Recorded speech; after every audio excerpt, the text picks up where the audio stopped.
In a world that is regularly terrorized by inequality, injustice, and aggression, how does one respond to violence?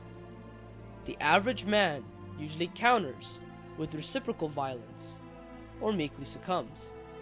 Yet the Danes were neither average nor meek when they collectively took a stand against the Nazi aggression during World War II.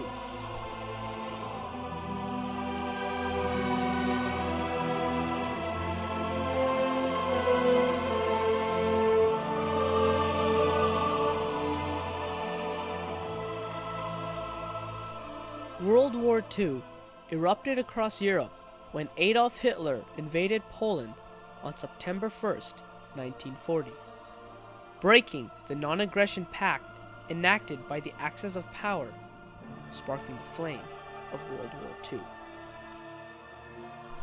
Hitler followed his radical conspiracy to eliminate all non-Aryans from the face of the earth.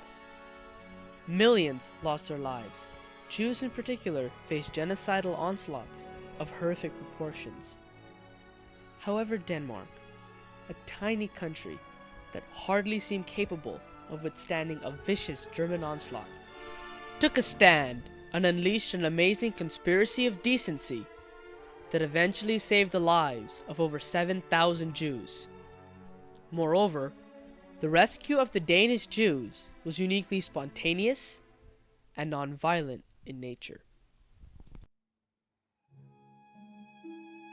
April 9, 1940.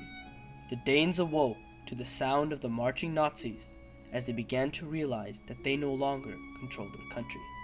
They found their streets crowded with German troops and squadrons of German planes circling over their heads. The Danes realized that the non-aggression pact of May 1939 between Adolf Hitler and King Christian X shattered into pieces. Denmark was overrun in a mere 6 hours. The Danes were decisively outnumbered, and their country was not fit for battle. However, the Danish underground refused to give in. With the expert help and coordination from England, the Danes executed a series of sabotages to slow down the Nazis. Freedom belongs to those alone who has the courage to defend it. If you don't have the courage to defend yourself, maybe you don't deserve your freedom.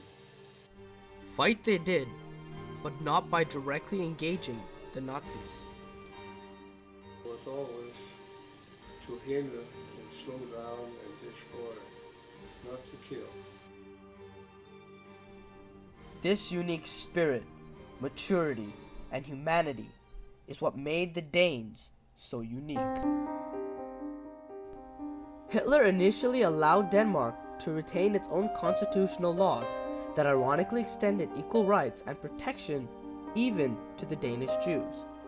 Over time, however, this changed, for Hitler preferred his partners to be vassals instead. October 1st, 1943, the Germans choose Rosh Hashanah, the Jewish New Year, to deport the Jews. In defiant response, the Danes opened their hearts and their homes spontaneously. The Danes themselves, non-organized, took care of all the Jews except for 256. People themselves, without being organized, helped them to come into our apartment, come into our summer home, come into the schools. But what sparked the spontaneous response? Knut Dybe explains. We actually just thought they were Danes with a different religion. And so the Danes began to transport the Jews in ambulances and sanitation trucks, hid them in fishing boats, and ferried them over to neutral Sweden. Even the Church played a remarkable role in the resistance against the Nazi aggression towards the Jews. When the Jews hastily evacuated their synagogues, many feared that all their holy scriptures would be destroyed. The underground went into the synagogue and removed all the important things from the synagogue. And it was protected in the Danish church. And when they came back, their homes were intact. Nobody had stolen anything. This greatly showed the Danish compassion for all their fellow citizens.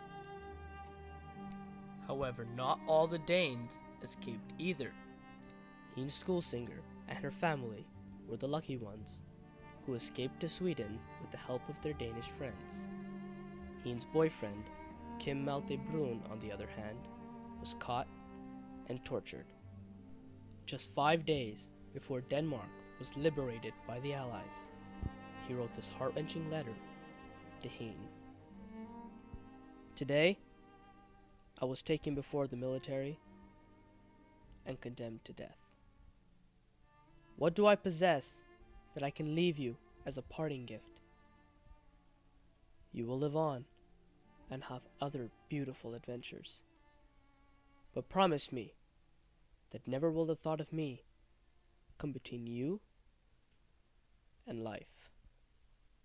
Yours, but not for always, Kim.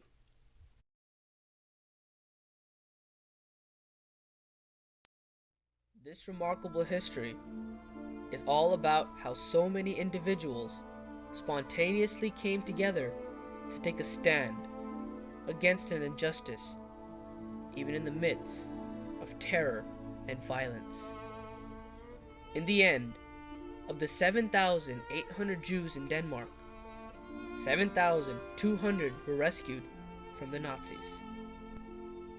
This high percentage of success was unprecedented and stemmed from livskunst, the art of living.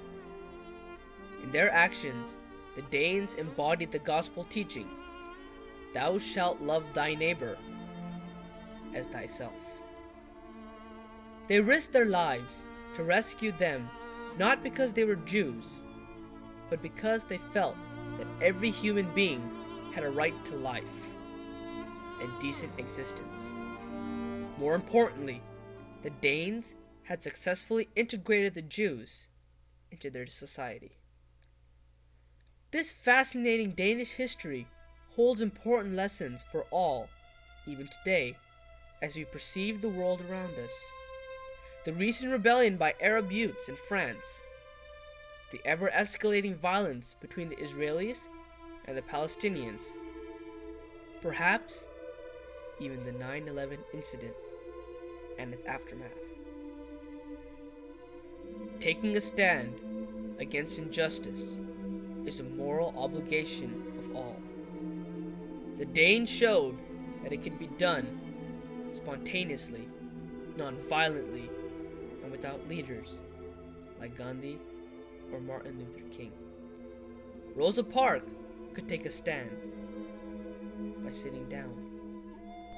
Stephen Jay Gould fittingly reminds us that every spectacular incident of evil will be balanced by thousands of acts of kindness. The Danish Dunkirk spirit was that.